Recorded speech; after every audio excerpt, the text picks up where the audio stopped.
Это не выходит.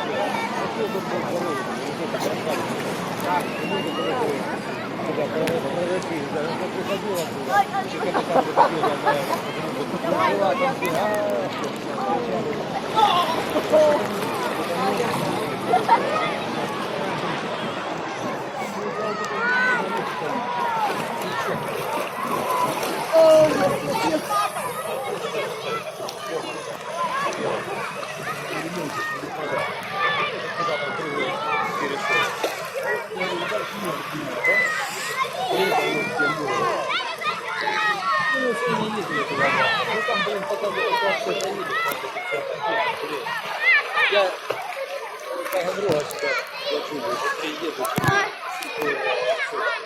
Хотя бы расстояние. 40.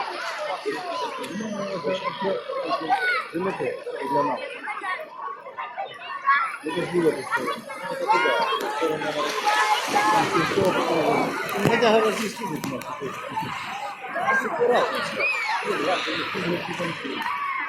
Ну так она говорит 450 рублей с человека. Нет, она это. Вот. Как называется? Санаторий. Ну, в прошлый раз когда были, 3 недели. Они еще закрыты.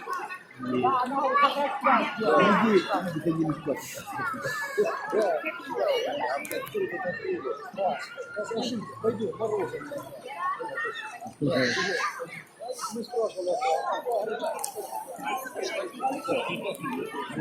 дайте загонять.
Волна накрылась.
Да.